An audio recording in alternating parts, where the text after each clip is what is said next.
The Life of Tanjiro Kamado, Demon Slayer. Tanjiro Kamado is the main protagonist of Demon Slayer Kimetsu no Yaiba. He's also a Demon Slayer in the Demon Slayer Corps who joined to find a remedy to cure his sister, Nezuko Kamado, who was turned into a demon. Welcome to the Amagi. In today's video, we're going over the life of Tanjiro Kamado. Before we begin, we publish a new video every day, so be sure to subscribe to our channel and ring the bell to get notified about our latest videos. Background: Tanjiro was born on a mountain as the eldest son of Kie and Tanjiro Kamado, a family of charcoal sellers. After his 5 younger siblings are born, he adopted the idea that as the oldest child, he should be strong and endure any hardships for them. Although the family didn't enjoy a lavish lifestyle, they lived happily and showed a great deal of love and care for one another. When one of his brothers accidentally knocked over a hot kettle, Tanjiro jumped in to protect him, resulting in the burned scar on his forehead. Growing up, Tanjiro learned coal burning techniques and was responsible for selling charcoal in the nearest town in order to earn money for his family. He appeared to frequent the town quite often as the civilians there easily recognized him and regularly asked him for his help. Tanjiro's father was a major influence on him and acted as his teacher for the foundations of the Hinokami Kagura, a ritual dance that was passed down across the family's generations alongside a pair of Hanafuda earrings. And Tanjiro would often watch him perform this dance.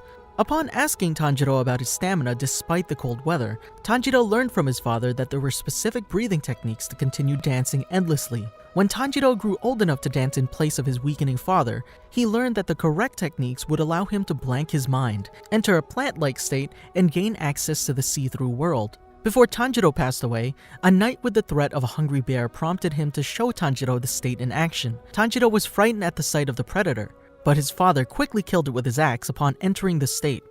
Tanjiro's abilities shocked him, and Tanjiro made sure to remember the event. Soon after, Tanjiro passed, and Tanjiro's younger siblings began treating him as their father figure.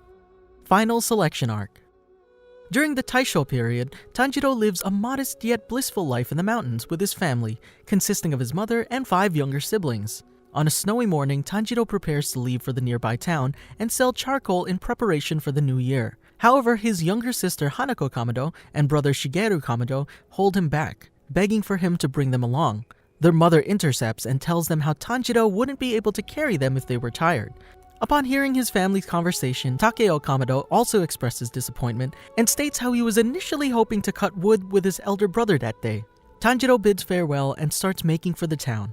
He quickly encounters his sister Nezuko Kamado, who's carrying their youngest brother, Rokata Kamado. Nezuko comments on their siblings' attachment to Tanjiro and sees him off. Upon arriving at the town, Tanjiro holds friendly conversation with the townsfolk, and some ask for his help to perform errands. After spending the afternoon at the town, Tanjiro begins to make his way back home, but is suddenly stopped by a man named Saburo. Saburo requests that the boy stay at his house for the night and warns him of the dangers in the mountains. Although Tanjiro tries to deny the offer, Saburo continues pushing and emphasizes that demons are active during the night. Tanjiro finally relents and listens to Saburo talk about demons as he falls asleep. When Tanjiro makes his way back home the next day, he returns to see an unconscious and wounded Nezuko lying in the snow and shielding Rokata with her arms. Devastated, he realizes that the entirety of his family has been slaughtered, save for Nezuko. Tanjiro picks her up, and while attempting to carry her to the nearest doctor, discovers that she's been transformed into a demon and is promptly attacked by her. Tanjiro struggles to fend off his demon-turned sister and is overwhelmed by her strength, narrowly managing to block her attack with the handle of his axe. As Nezuko begins to grow in size and overpower him, Tanjiro internally apologizes to his family for the suffering they must have felt during their last moments, and begs his sister to retain her humanity. Upon hearing her brother's words, Nezuko begins to cry. The siblings are suddenly interrupted by the arrival of Giyu Tomioka, who attacks Nezuko from behind, only for his attempt to fail when Tanjiro moves her out of the way. Recovering quickly, the swordsman asks Tanjiro why he protected the demon, and he desperately replies that the creature is his sister. Looking at the maddened Nezuko, Giyu questions this statement before swiftly removing the girl from her brother's grip. As Tanjiro calls out to Nezuko in alarm, Giyu tells him not to move and states that it's his job to kill demons. He listens to Tanjiro's attempt to defend his sister and explain their current predicament. As Tanjiro expresses his confusion with Nezuko's transformation, Giyu comments that her change is simple to explain. Any open wound bathed in demon blood causes that person to become a demon themselves, thus increasing their overall numbers. Tanjiro exclaims that his sister hasn't eaten any people, but Giyu reminds him that she just attacked previously and bluntly tells him that there's no way to cure a person once they're turned into a demon, despite Tanjiro's plea to the contrary.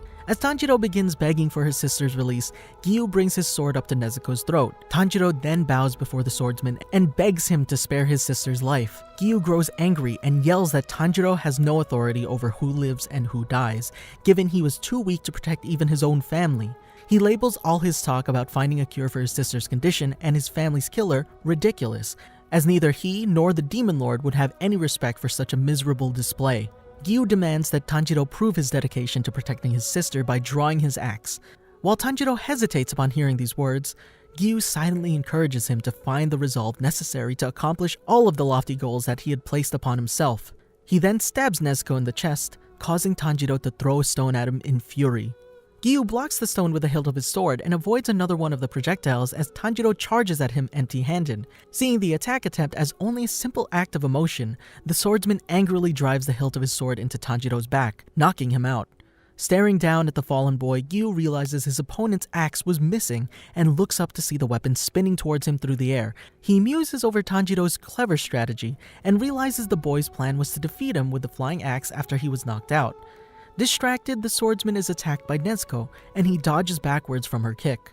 Cursing himself, Giyu watches as the girl reaches for her brother, certain that she was going to devour him. To his surprise, she instead stands protectively in front of his vulnerable body before charging at Giyu in rage. Giyu recalls Tanjiro's previous statement that Nezuko wouldn't eat humans, noting that somebody a long time ago had said the same thing and had been killed regardless. Seeing that Nezuko wasn't following this example, Giyu sheaths his sword and incapacitates the unusual demon with a bare-handed blow to the neck. While Tanjiro and Nezuko are unconscious, Giyu wraps the latter in a clean cloth and straps a bamboo muzzle-like tube across her mouth. When Tanjiro wakes up after seeing a vision of his deceased mother and siblings, Giyu instructs him to visit a man named Sakonji Orokodaki at Sagiri Mountain, and to not take his sister out in the sun, vanishing swiftly afterwards. A surprised Tanjiro watches him leave, and he takes Nezuko to dig graves to bury their family and pray for their souls in the afterlife. The pair then leave their home and head towards Sagiri Mountain. Later that day, Tanjiro hides Nezuko in a small cave entrance and goes to the nearby farm to buy a broken basket plus straw and bamboo, comically insisting on paying as the owner was willing to give him the materials for free. Reaching the cave entrance, Tanjiro quickly assembles a basket large enough to carry Nezuko on his back, with a little help from her shrinking abilities. Near sunset, Tanjiro is told by a villager that to reach Sagiri Mountain, he would need to pass through a perilous mountain where people were disappearing. Unafraid, he ignores the warning and encounters a way station with lights on, immediately smelling blood. He goes inside to check in case there were harmed travelers, but instead encounters a demon feasting on 3 humans he had just killed. When the demon notices him, he senses something odd but nevertheless jumps on Tanjiro and tries to strangle him. Nezuko avoids the instinct to eat the human flesh in front of her and kicks the demon's head off, saving her brother. Even without a head, the demon still commands its body to attack and grows a pair of arms on its head, much to Tanjiro's shock. As the body furiously attacks Nezuko, Tanjiro headbutts the head twice in order to get an opening and pins him to a tree nearby. With half of the demon restrained, Tanjiro goes to help Nezuko by tackling the body of the demon and throwing it off a cliff. Although Tanjiro nearly falls off as well, Nezuko is able to catch him in time. Despite the excruciating pain caused from the destruction of his body, the demon doesn't die. Tanjiro realizes the demon pinned in front of him smells different from the one he sensed in their house, and concludes his family's murderer was someone different. As Tanjiro prepares to kill the demon with his knife, the hand of a figure wearing a Tengu mask touches his shoulder and tells him he would be unable to end the demon's life with such a blunt weapon. Tanjiro questions the man on how to properly kill a demon, but he's told that he would need to figure it out himself. To the man's disappointment, Tanjiro is too compassionate and overthinks, accidentally letting the demon perish by the sun's first rays. After watching the demon's death, Tanjiro notices the man already giving a proper burial to the demon's victims. The masked man introduces himself as Sakonji Orokodaki and asks if Tanjiro was the one Giyu spoke of in his letter, to which Tanjiro confirms. Sakonji follows his question by scolding Tanjiro for his inability to make quick decisions and slaps him when he hesitates to reply about what he would do if his sister decided to consume human flesh. Sakonji states that Tanjiro lacks resolution, stressing that he must not allow his sister to harm another human under any circumstances, else he should kill both her and himself. Sakonji then tells Tanjiro to follow him, saying that he would be tested to see if he would fit the role of a demon slayer. On their path, Tanjiro, while carrying Nezuko on his back, feels short-winded rapidly. Sakonji, despite appearing to be much older than him, keeps an extremely fast pace with his steps seemingly soundless. Glimpses of Tanjiro's past strike his mind as they arrive at Sakonji's house. All worn out, Tanjiro questions if he had passed the test, in which Sakonji replies that the test had just begun at that moment as the two start ascending a mountain. While the pair scale the mountain, Tanjiro notices the thinness of the air and thick fog covering their sight. When they reach the top, Tanjiro becomes dizzy and feels weakness in his legs. Sakonji tells him to climb down to the house at the foot of the mountain by dawn, vanishing in the fog afterwards. Tanjiro, confident in his sense of smell, easily begins descending as he had memorized Sakonji's scent. However, he immediately encounters several traps, including tripwire triggering rock throwers, ramming wood trunks, and covered pits. Tanjiro notices he's running out of air quickly due to the altitude of the mountain and begins focusing on his breathing. A heavily exhausted and injured Tanjiro manages to reach the house before dawn, and, confirming Tanjiro's passage of the test, Sakonji accepts him as his student. After Tanjiro wakes up, Sakonji explains his profession as a cultivator, as well as how to join the Demon Slayer Corps, survive the final selection held at Fujikasane Mountain. To prepare him for his trial, Sakonji begins to train Tanjiro in the way of the sword. Tanjiro's training consists of regimens focusing to practice different skills a core swordsman should have. For endurance, Tanjiro would make his way up and down the mountain on a daily basis, improving his ability to evade traps and sharpening his nose, with Sakonji slowly increasing the danger levels of the traps to the point where Tanjiro thought his teacher wanted to kill him. For swordsmanship, Sakonji starts making him perform the same endurance process as before, but instead wielding a katana as a way for him to start thinking of it as part of his own body. After descending the mountain, Tanjiro stands at the foot of the mountain and swings his sword several times until he felt like his arms would fall off. Next, Tanjiro learns from Sakonji about the intricacies of the weapon and the forces behind it as he starts slashing bamboo poles to train aiming and precision. For combat practice, Tanjiro learns how to break his fall and get up quickly with his katana as he spars with an unarmed Sakonji. For breathing, Tanjiro learns the proper forms of breathing, receiving blows to the stomach from his teacher when he fails to get it right. At some point after the training begins, Nezuko falls into an endless slumber, deeply worrying Tanjiro. Sakonji attempts to call a doctor, but he's told there isn't anything wrong with her. Tanjiro feels an uneasiness that when he wakes up one day, his sister might be dead. He keeps a journal which he writes in daily to remember what he learns from Sakonji and to also serve as something Nezuko can read when she finally wakes up. Finally, after a year passes, Sakonji tells Tanjiro that there's nothing left to teach him and instructs him to prove himself by working upon the basics he had been taught. He leads the boy to a giant boulder and tells him that if he can split it in half with his sword, he would be permitted to participate in the final selection. While Tanjiro hesitates, overcome with doubt, Sakonji leaves without a word, his hand in the boy's training completed. Tanjiro starts training by his own harder and harder for half a year, but is still not successful. One day, while thinking his skills weren't enough, Tanjiro headbutts the boulder in desperation. A boy with a fox mask appears on the top of the boulder and shouts at him to be silent, scolding him for his whining. A surprised Tanjiro notices that he appeared out of nowhere, and he didn't detect his smell. The boy proceeds to attack Tanjiro with a wooden sword, which the latter defends against using the hilt of his sword. Despite wielding a real sword compared to the wooden sword, Tanjiro is overwhelmed from the attacks and receives insults from the boy, who knocks him out after a short fight. A girl with a fox mask is present next to Tanjiro as he wakes up. She asks him if he's alright, but Tanjiro is too impressed by the fox masked boy's combat skills to respond. The girl proceeds to assure Tanjiro that she would watch over him and help him improve his techniques. She clarifies her name is Makomo, and the boy's name is Sabito. For the next few days, Makomo spends time pointing out the defects and correcting the unnecessary movements in Tanjiro's technique. Tanjiro comes to know that Makomo and Sabito were not siblings, and they were raised by Sakonji along with other children who Makomo implies have been watching over Tanjiro as well. She instructs Tanjiro about the concept of the total concentration breathing technique. By expanding his lungs and bringing more air into his bloodstream, his temperature would shoot up and his heartbeat would accelerate to become as strong as a demon. Tanjiro also learns how to smell out an opening thread that goes from his blade to a spot on his opponent. Once he can see this thread, a slash can be made perfectly.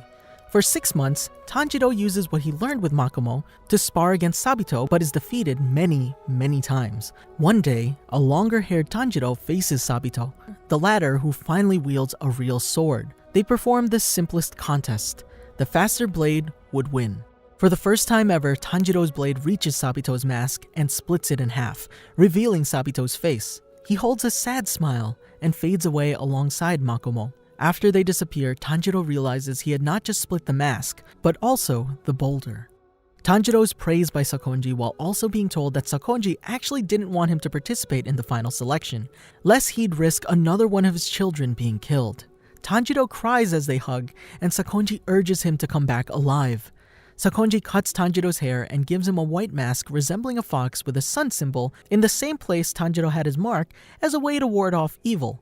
While leaving, Tanjiro tells Sakonji to give his best to Makomo and Sabito, surprising Sakonji with the fact his student knew the names of his long-deceased students. Tanjiro arrives at Fujikasane Mountain and gathers around with the other contestants.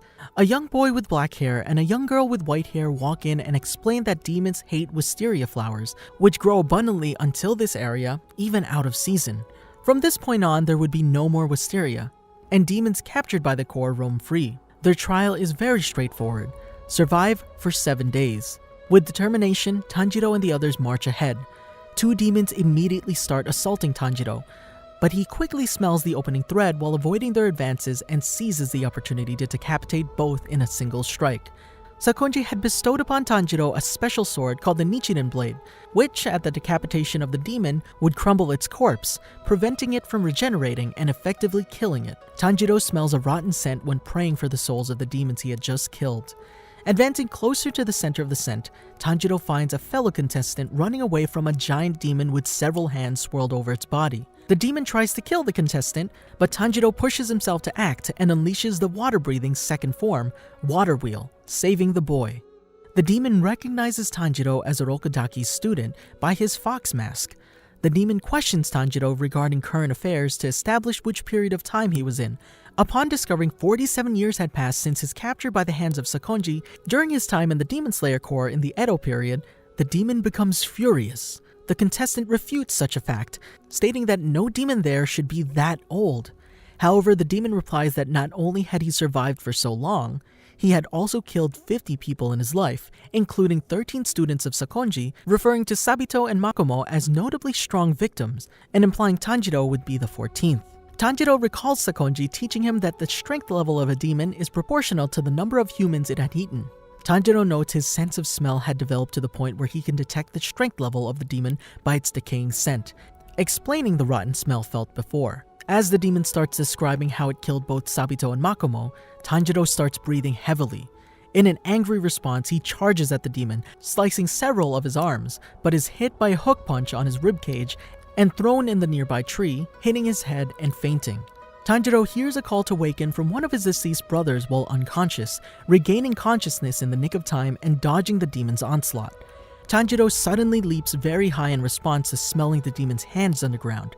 While in midair, the demon tries to take advantage and strike him down, but Tanjiro uses an improvised headbutt in defense, rolling forwards and positioning himself in range of the demon's head.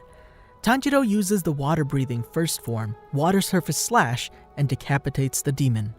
Contrary to the demon's belief that Tanjiro would feel disdain towards its existence, the young swordsman feels sorrow holding the hand of the demon while its corpse crumbled, praying for God to not let it become the demon again when it reincarnates. Tanjiro thinks to himself that all children trained under Sakonji that perished could be at ease now. On the morning of the 7th day, Tanjiro and 3 other contestants are congratulated for having survived the trial. One fellow contestant seems aloof, another is still frightened about the trial he had just passed, and the last one questions when they would get their official Nichiren blades. The 2 children introduce the Demon Slayer uniforms and the ranking system ranging from the lowest to highest rank, in which the final selection survivors were of the lowest. A Kasugai Garasu is provided, which would fulfill the task of following the new demon hunters at all times for communication purposes, and a crow lands on Tanjiro's shoulder. Out of impatience for receiving his blade, survivor Genya Shinazugawa hits Kanata Ubuyashiki, one of the spokespersons. This prompts Tanjiro to roughly grab his arm and ask for him to calm down. The boy doesn't comply, and Tanjiro breaks his arm in the process. Afterwards, each survivor is asked to choose an alloy for the Nichiren blade to be forged from. Sometime later, Tanjiro climbs down Fujikasane Mountain feeling a wave of weariness, his body in pain from the fatigue he had sustained from the trial, with even the new uniform appearing too heavy for him to carry. Tanjiro is troubled by his emotions for not being able to hold a conversation with any of the demons before killing them, and thus losing the chance to ask about a way to turn a demon back to a human. A weary, grimy, and bandage-covered Tanjiro, using a stick as a crutch, eventually arrives back at Sakonji's house. As he makes his way towards the entrance, he suddenly hears the front door being knocked down from the inside. Nezuko walks out the house, much to Tanjiro's surprise of the awakening from her slumber. Tanjiro tries to reach her but falls to the ground out of exhaustion. Nezuko immediately picks him up and embraces him as Tanjiro starts crying out of relief. In the tenderness of the moment, Sakonji appears and embraces them both, weeping out of happiness that Tanjiro came back alive. 15 days later, Tanjiro sights at the entrance of the house a man with a large woven hat with floral wind chimes hanging from it, covering his face. The man tells Tanjiro he's called Haganezuka, and he had forged the blade which would be used by Tanjiro. The young boy also introduces himself, inviting Haganezuka to come into the house and have tea, but is ignored, and the swordsman sits on the ground, unwrapping the Nichiren blade. Haganezuka explains to Tanjiro the origins of the Nichiren blade forging. Tanjiro still shows concern about Haganezuka being on the floor, as his belongings would get muddy, but he's again ignored. Haganezuka suddenly lifts his head towards Tanjiro, revealing the Hyotoko mask he wore, similar to Sakonji's mask. Once Haganezuka realizes Tanjiro had red hair and eyes, he calls him the Child of Burning Crimson, much to Tanjiro's confusion. Inside the house, Haganezuka explains that the blade changes color after being pulled from the scabbard, hinting that by Tanjiro's features, he might finally see a blade turning bright red. Tanjiro unsheaths the sword and the blade turned black, much to the frustration of Haganezuka. Sakonji comments on how he'd never seen the shade of black, and Haganezuka jumps on Tanjiro, blaming him for not receiving the chance to see a red blade. In that instant, Tanjiro's crows alert him to go on his first mission to hunt demons. First mission arc. At some time, Tanjiro equips himself with a standard Demon Slayer uniform under his checkered haori. Sakonji explains to his pupil that the outfit he's wearing was made from a special kind of fiber. The fabric is designed to be breathable, moisture-repelling, and non-flammable. It's strong enough to withstand low-level demon fangs and talons. As for Tanjiro's Nichiren blade, it's stated that not much is known about its unique properties since not many people wield black swords.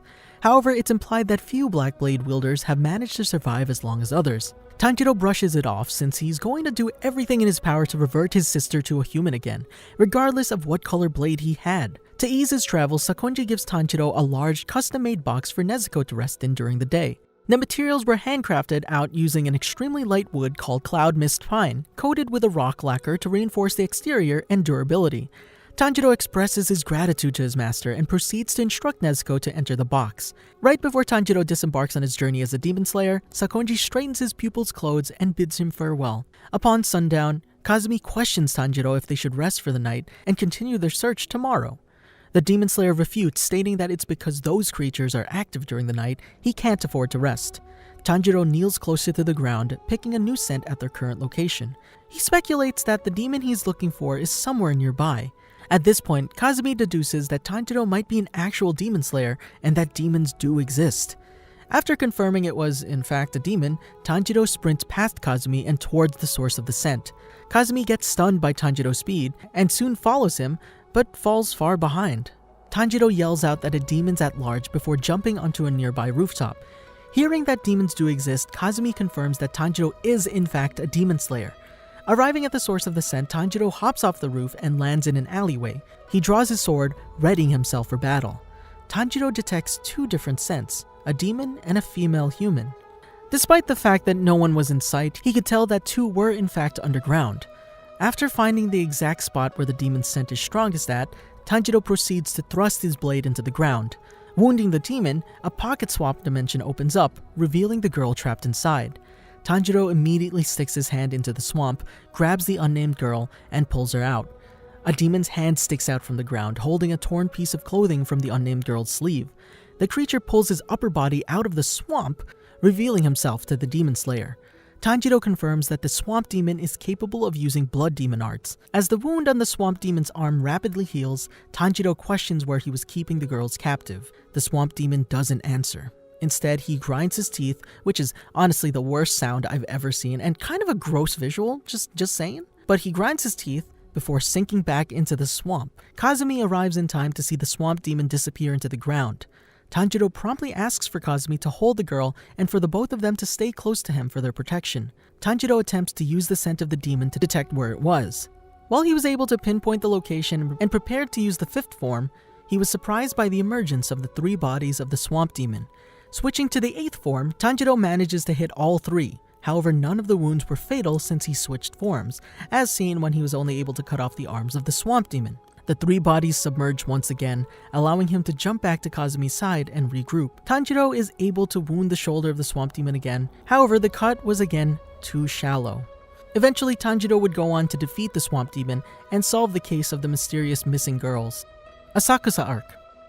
Tanjiro ventures to Asakusa, Tokyo for his second mission with the Demon Slayer Corps. The big city of Tokyo is new to the village boy. He's to track down a demon disturbance in the area, but early into his assignment, Tanjiro notices an all too familiar scent. He frantically rushes into the crowded streets and discovers Muzan Kibutsuji masquerading as a human with a family. To escape the situation, Muzan transforms a man into a demon and flees with his family as Tanjiro deals with the new demon. This gains the attention of Lady Tamayo and a young boy named Yushiro. They dispel the situation and bring Tanjiro back to their secret house where Tamayo, a demon doctor, treats patients. Yushiro is a demon as well, and they're trying to eliminate Muzan. Tamayo and Tanjiro agree to help manufacture a cure for demons by studying Nezuko's blood and the blood of demons close to Muzan. Lord Muzan's assassins interrupt the meeting, claiming to be members of the 12 Kizuki, and unleash a furious assault on the house using Temari and arrow spells. Tanjiro takes on the arrow demon while the others play a deadly game of handball with the Temari demon. Tanjiro is able to eliminate Yahaba by combining multiple water-breathing forms, but he's exhausted from the fight. Nezuko and Yushiro are able to hold Susumaru off, but she's ultimately too powerful for them. In order to stop the situation from escalating, Tamayo uses a spell that triggers Muzan's curse inside Susumaru. The Temari demon falls victim to the curse and dies, leaving a scarred image in Tanjiro's head. After the battle, Tamayo and Yushiro decide to leave the area. Nezuko sees them both as her human family, moving both Tamayo and Yushiro. They bid farewell, and Tanjiro leaves the city for his next assignment to the south-southeast. Suzumi Mansion Arc. Tanjiro ventures to the south-southeast, where he encounters a cowardly young man named Zenitsu Agatsuma. He's a fellow survivor from Final Selection, and his sparrow asks Tanjiro to help keep him in line. Together, Tanjiro and Zenitsu venture up a mountain where they find a mysterious house. They meet Shoichi and Teruko, two small children whose brother was abducted and taken into the house. The sound of a Suzumi echoes through the mansion every so often, and it all belongs to a demon.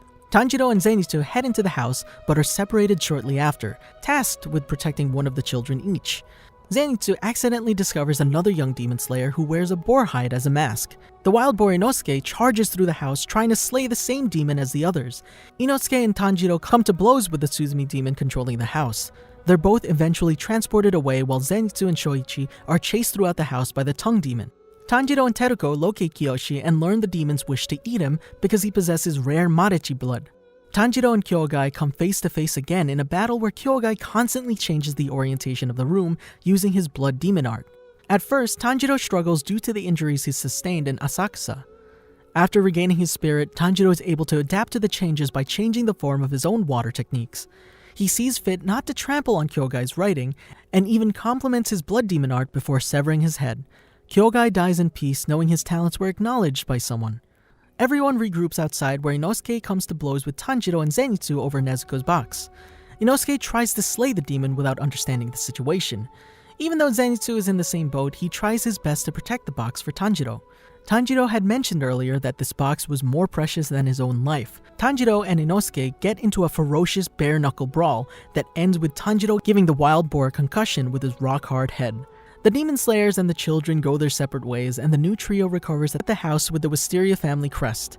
There, they get to know each other and clash personalities. Nezuko also reveals herself, and Zenitsu learns the truth about why Tanjiro is traveling with a demon. Nataguma Mountain Arc. Their next destination is to the north-northwest. Tanjiro and Nezuko head towards Mount Nataguma with Zenitsu and Inosuke. This mountain is covered with spiderwebs and is swarming with innumerable spiders. Leaving carrying Zenitsu behind, Tanjiro and Inosuke head up the mountain where they run into fellow demon slayers entangled in spiderwebs. Further up the mountain, Tanjiro and Inosuke get into a scuffle with the father spider demon and are separated in battle. Tanjiro and Nezuko then encounter Rui, the true head of the spider demon family. Tanjiro claims that what Rui's doing is wrong and that his family is fake. This angers Rui and they continue their battle. Despite Tanjiro and Nezuko's best efforts and super flashy scenes that went viral honestly, Rui stays standing. However, Giyu Tomioka, one of the Hashira, arrives and quickly finishes off Rui. Rehabilitation Training Arc. Tanjiro is brought before the Hashira and put on trial for traveling with his demon sister Nezuko. Tanjiro tries to explain his situation, but the Hashira don't accept it. All except for Giyu, who also broke the rules by protecting Nezuko. The Wind Hashira refutes Tanjiro the most, and even harms Nezuko for being a demon. The master of the mansion, Kagaya Ubuyashiki, arrives and asks the Hashira to pardon the Kamado siblings. A letter was sent from Sakonji explaining the situation and asking for the Demon Slayer Corps to look past this.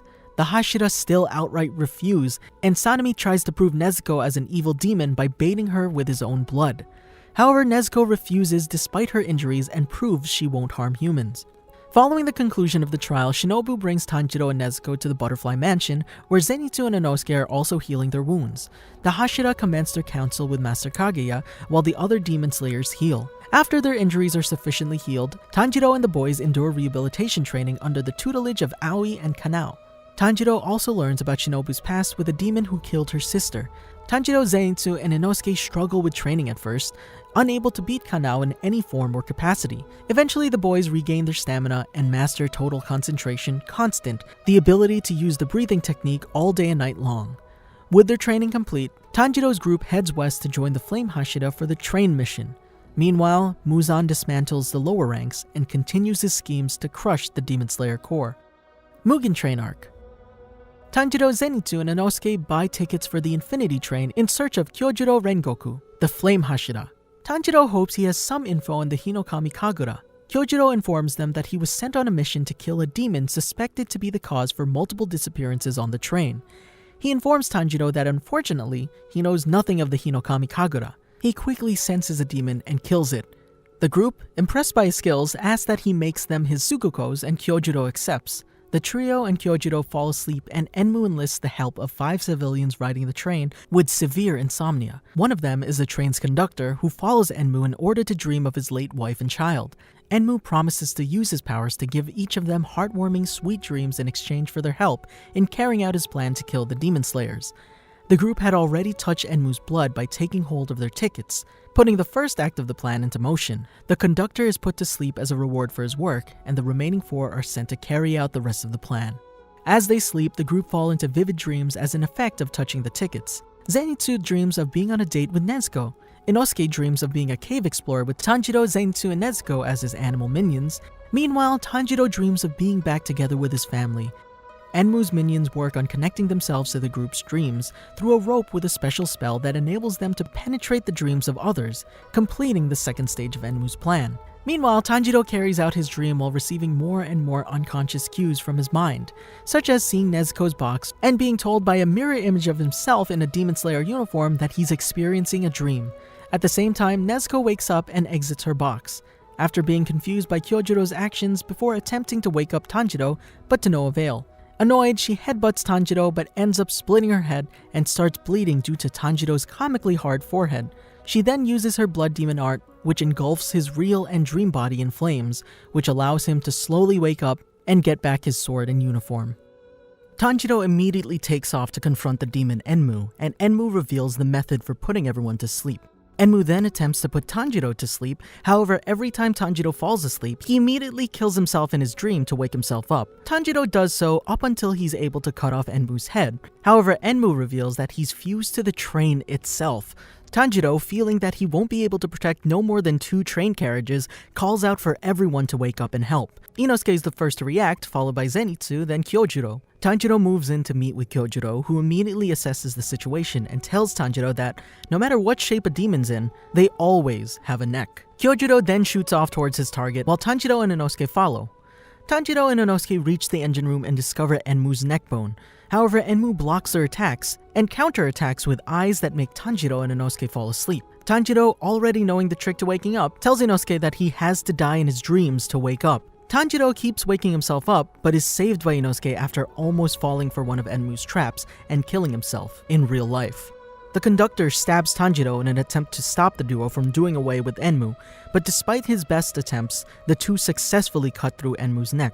As Enmu dies, Tanjiro's wound inflicted by the conductor worries him as it might kill him, making the conductor a murderer, which Tanjiro doesn't want. Kyojuro goes to Tanjiro and tells him that in order to stop the hemorrhage, he must focus his mind. Suddenly, the two are met by another demon, Upper Moon 3, Akaza.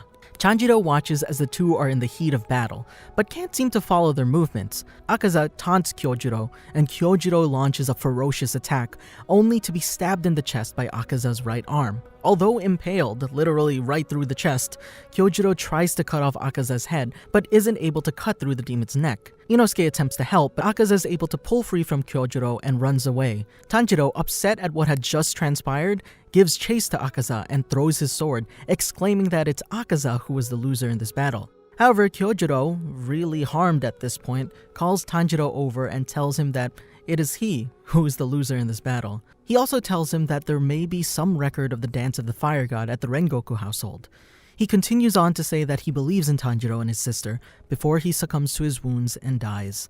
Tanjiro travels to the Rengoku house to visit and sees Senjuro with a pale expression on his face. He's then rudely interrupted by the boy's father, Shinjiro, who calls Kyojuro a talentless swordsman. As the Rengoku father continues to badmouth both his sons, he notices Tanjiro's earrings, a symbol of the user of the Breath of the Sun, the breathing style which all other styles originate from. Shinjiro assumes that Tanjiro is only here to look down upon his household, but Tanjiro clearly doesn't know what Shinjiro is talking about, as he really doesn't know what the Breath of the Sun is. Tanjiro attempts to attack Shinjiro for bad-mouthing Kyujiro, but Senjiro tells Tanjiro that Shinjiro was a former pillar.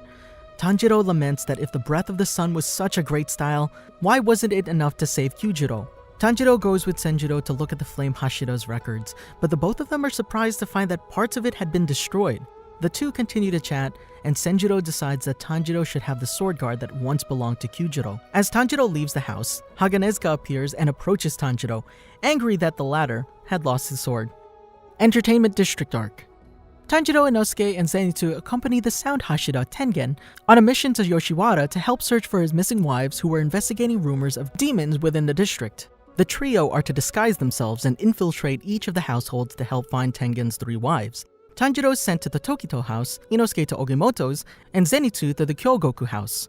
While at the Tokito house, Tanjiro converses with the women there, including the Oiran of the household. As he continues to work at the household, he smells impurity in the air, the smell of a demon. Upper Moon 6, Daki, specifically. Tanjiro, Inosuke, and Tengen convene and discuss their observations. Tengen informs the two that he's lost communication with Zenitsu and that he'll proceed with the mission as though Zenitsu has died. He also tells them that they shouldn't continue on their mission as they're lower ranked. Tanjiro believes that Tengen's acting this way because they're the lowest ranking demon slayers, which Inosuke refutes by telling them that they've actually ranked up. The two, with new resolve, decide to continue the mission as they believe that Zenitsu and Tengen's 3 wives are still alive somewhere. Tanjiro goes back to the Takito house to inform Koinatsu that he's no longer staying at the household, while also revealing that he was a boy all along, to which Koinatsu replies that she knew all along. Koinatsu tells Tanjiro that she was actually picked to be a wife and that it was her final night at the house anyway. They both bid each other farewell and Tanjiro leaves. However, as he's on his way out, he smells a demon close by and decides to return to Koinatsu. There, he finds that Daki has infiltrated the room with the intention to eat Koinatsu. Tanjiro attempts to stop the demon only to feel her power when she attacks. Daki jumps towards Tanjiro and goes in for the attack. However, Tanjiro counters and cuts off a part of Daki's sash that's keeping Koinatsu imprisoned. Daki is surprised by the precision Tanjiro has, and the latter readies for battle. Daki taunts Tanjiro, even pointing out that Tanjiro's blade is already chipped, to which Tanjiro responds by telling her that his sword was made by the greatest swordsman. The two then battle. Tanjiro believes that the Breath of the Water style isn't suited for him, and so he decides that, since he's trained hard, he should be able to use Dance of the Fire God because of its compatibility with his body. Daki's sash, which once separated from her body, returns and she attacks the town, injuring several in the process. Tanjiro, angered, goes on to continue his battle with Daki. On the rooftop, Tanjiro continues his attacks using the Dance of the Fire God. Despite her best efforts, Tanjiro manages to close the gap between the two and nearly cuts off Daki's head. However, she's able to keep herself together thanks to her sash. As the battle continues, Tanjiro quickly runs out of stamina and is unable to continue.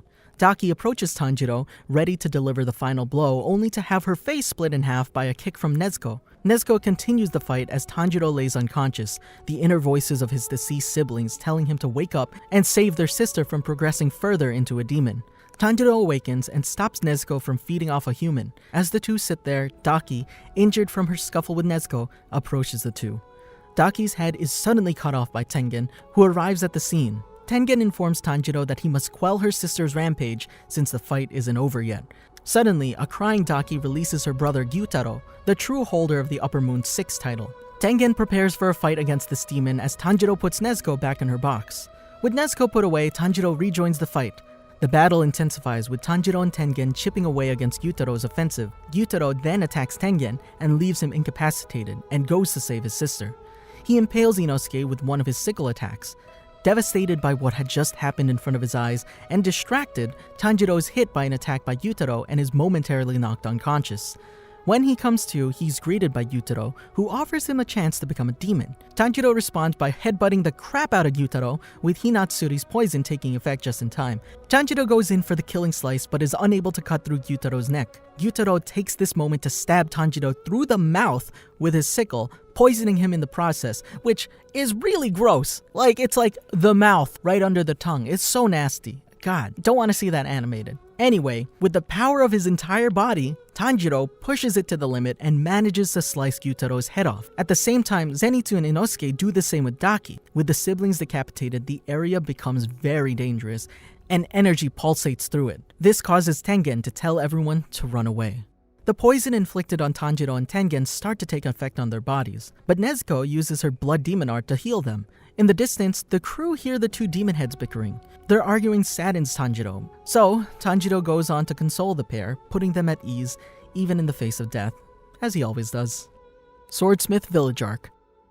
In a dream, Tanjiro sees his ancestor, Sumiyoshi, bringing tea to a mysterious long-haired man who is sitting near Sumiyoshi's sleeping wife, holding their child and looking out into their garden. And Sumiyoshi apologizes to him for making him take care of his family when he's their guest. He tells him not to worry about it, also adding that he'll be leaving soon and that he can't keep eating meals for free like that. Sumiyoshi says that it's totally fine since he owes him his life, and when the man doesn't reply, he adds that he can at least tell his story since he has no successor at hand. The man tells him that there's no need, as masters of their craft will always find their way to the same place. He also says that Sumiyoshi shouldn't see him as some kind of special man, because that's what he's not. He says that he couldn't protect a single thing that was worth anything to him, and that he's a man of no worth, to which Sumiyoshi thinks in his head that the man shouldn't think of himself like that. Tanjiro finally awakens from the coma he was in due to injuries at Gyutaro and Daki's hands, and is met by a shocked Kanao, who drops the vase she was holding and rushes to his side, asking him if he's okay. Kanao explains to him that he was unconscious for a whole 2 months, and smiles as she says that she's so glad that he's finally awake. Goto enters the room with the castella he brought over, and Tanjiro thanks him, which greatly shocks the Kakushi, who then yells to Kanao that she should have told someone Tanjiro was finally awake, before also yelling the news to Kiyo Terauchi, Naho Takeda, and Sumi Nakahara. The three come rushing over, cheering and crying, glad that Tanjiro is finally awake, and Aoi Kanzaki joins them shortly after, expressing her guilt and gratitude to Tanjiro for going to the red light district in her place. Tanjiro asks them how everyone else is doing, to which Sumi and Goto reply that Zenitsu had awoken the day after the incident and had gone back on the job 2 days ago, and Tengen had made it back without any help from the Kakushi, just with the support of his wives. Tanjiro expresses his gladness that they're okay, and asks how Inosuke's doing. Sumi and Aoi explain that Inosuke was very close to death at one point due to his bleeding and the poison circulating around his body, and Tanjiro says that he must be hallucinating the boar-headed demon slayer on the ceiling of the room then. Everyone looks up, realizing that Inosuke is indeed there, as he jumps down and lands at the end of Tanjiro's bed, saying he's impressed Tanjiro noticed him and boasting that he woke up a whole 7 days before he did. As Inosuke continues ranting at him, Kiyo shows Tanjiro a picture of a honey badger and says that Shinobu said Inosuke was just like it, since he's nearly impossible to kill. Inosuke exclaims that he's immortal, but Goto says he's just a moron, which stirs up commotion in the room with the former trying to attack the latter as Aoi attempts to hold him back. As they continue to argue, Kanao tries to tell them to be quiet, but they ignore her until she raises her voice and shouts that Tanjiro has fallen back asleep, so they should let him sleep peacefully. A week passes and Tanjiro makes a full recovery. He asks Naho if he got a new sword as he chipped his old one, and Kiyo shows him a number of letters Hotaru sent him that tell Tanjiro to die and that he hates him, saying that he has no sword for him. Tanjiro expresses his guilt at having Hotaru make him so many swords, since he keeps breaking them, but Sumi says that demon slayers break their swords all the time, so it's probably Hotaru's fault for taking offense to that. Kiyo suggests that he go to the swordsmith village to talk things out with Hotaru in person. Tanjiro arrives at the village only to find out that Hotaru's gone missing. He also finds out that Hotaru is Hagenezuka's full name, which he finds cute. The village people instead guide him towards a spring located by the village where Tanjiro runs into Mitsuri and Genya. In the forest, he also runs into the Mist Hashira, Muichiro, who's bullying a kid, which Tanjiro goes to stop. He tries to lecture the Hashira, but Muichiro tells him that a Hashira's time is important and goes off doing whatever business he had to do. The kid tells Tanjiro that Muichiro wanted keys to a mechanical doll for training. The kid introduces himself as Kotetsu, and they continue to watch as Muichiro trains against the doll. Kotetsu reveals that the doll was created back in the Sengoku period by his ancestors. As they watch, they see that Muichiro defeats the doll and breaks its armor. Kotetsu's stunned, hoping that the doll would have held up. Afterwards, the Hashira tells him that he's broken his blade and goes on to take one of the blades the doll holds. Tanjiro comforts the child and tries to assure him that the doll will still move, and when it does, Kotetsu exclaims that it's now Tanjiro's turn to train so he can get more powerful than Muichiro. Kotetsu shows Tanjiro that you can adjust the way the doll moves by adjusting parts of its body, kinda like a puzzle box. Tanjiro spars with the doll, and with his iron will and hard head, manages to defeat it. Out of nowhere, a buff man approaches the two, and it's revealed to be Hagenezuka, coming back from his training in the mountains. Tanjiro takes the sword from the doll, and Hagenezuka says that he'll deal with the rust. The next day, Tanjiro speaks with Muichiro, as both of them want to meet up with their respective swordsmiths. Suddenly, one of the upper moons happens upon the room. Muichiro and Tanjiro ready their battle stances, and Muichiro doesn't delay in attacking the demon. The demon's head comes right off, only for it to grow an entirely new body from it. Now, with two bodies, the demon uses its staff to blow the demon slayers away. However, Genya, perched right above the two demons, shoots them both, separating their bodies from head once more. Tanjiro realizes that it's exactly what the two want to happen, and even more bodies split off. Tanjiro continues his fight in the forest and realizes that, even if they're split off, the more they do beyond a certain point, the weaker the demons get. He continues to slice and dice to weaken his opponent's strength as he makes his way back to where Nezuko and Genya are fighting the rest. When he arrives, he's attacked by another one of the demons and is saved by Nezuko. However, another one of his clones attacks from above and knocks the two out of commission. While Tanjiro's unconscious, Muichiro is busy dealing with another upper moon, Gyoko. Tanjiro comes to and finds that Nezuko is running away with him on her back. As they make their escape, the demons cut down the building, causing it to collapse on Nezuko. As Tanjiro tries to help Nezuko, she touches his sword, causing the sword to ignite into a bright red blade, similar to the one from his fight with Rui. With this blade, combined with the dance of the fire god, Tanjiro cuts down 3 of the 5 demon clones. Genya, who they find close by, cuts down the 4th, with the 5th still missing. The two hunt down the 5th, who they find has shrunk into a tiny form. Genya goes in for the kill, but is about to be attacked from behind.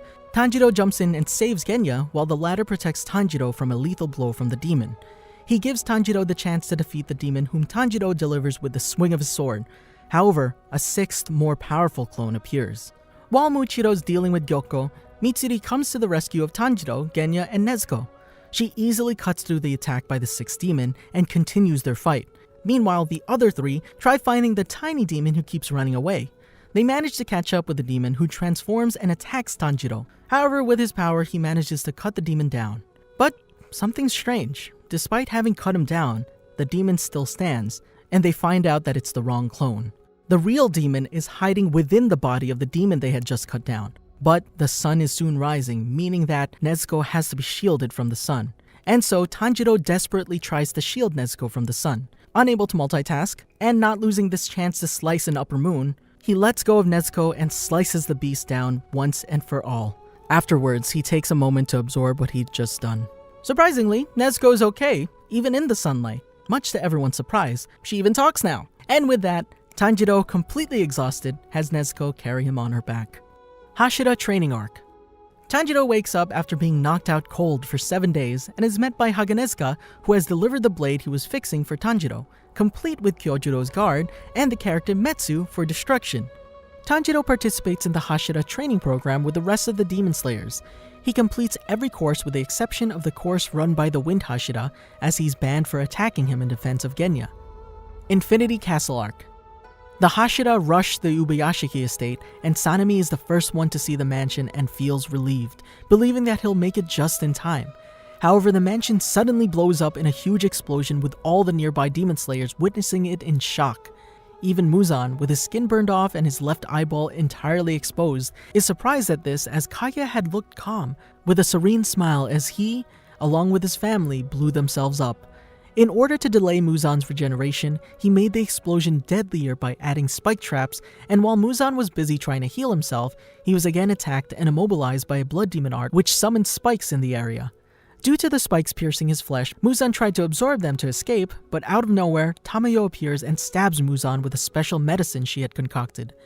However, Muzan absorbs her entire arm as she does so. Suddenly, Gyome Himejima arrives and cleaves Muzan's head clean off, though the demon is able to regenerate. Soon, the other Hashira also arrive, and Gyome tells them that the one he's fighting is Muzan, and that he won't die even if his head's cut off. The Hashira, given that it was their first time seeing him, were shocked at first, but proceed to attack him with their respective breathing styles, including Tanjiro Kamado, who was with Giyo Tomioka when the explosion occurred. They attack Muzan from all sides, but before they're able to land even a single blow, they're all transported into the Infinity Castle and are separated. While falling, Muzan mocks the Demon Slayers and proclaims that he'll slaughter them all throughout the night. Tanjiro rebukes that it would be Muzan who would be going to hell that night, and that he himself will defeat him. Muzan dares Tanjiro to come and get him if he can, as the Demon Slayer's decisive battle against Muzan and his forces is about to commence. Sunrise Countdown Arc. After several casualties from both the Demon Slayer Corps and the Upper Moons, Muzan is finally defeated. However, as a parting gift, Muzan manages to turn Tanjiro into a demon and transfer all of his emotions into him. Tanjiro, now a demon, starts to attack the other Demon Slayers, prompting Giyu to attack Tanjiro in order to stop him. Inosuke rushes up to Tanjiro, pledging to stop him from his rampage, but after a flashback, he's unable to bring himself to hurt Tanjiro, and Tanjiro reaches out his hand at Inosuke, threatening to attack. Everybody tries their best to stop Tanjiro. Nezuko, Giyu, and even Kanao do their best. Tanjiro, now within his own mind, converses with Muzan. The latter tries to take control, however Tanjiro's will, along with the inner voices of his friends, pulls him out of the demonic abyss. At one point he was lost, and now he awakens to a crying Nezuko in front of him, and a crying and exhausted Kanao. In victory, they celebrate. Decades later, we would meet the descendants of several of these Demon Slayers, including those from Tanjiro and Kanao, Zenitsu and Nezuko, and many, many more, as they live their lives in modern Japan, all thanks to the acts of their ancestors. Did you enjoy our video? Be sure to check out these other great videos from the Amagi, and make sure to subscribe and ring the bell to be notified about our latest videos.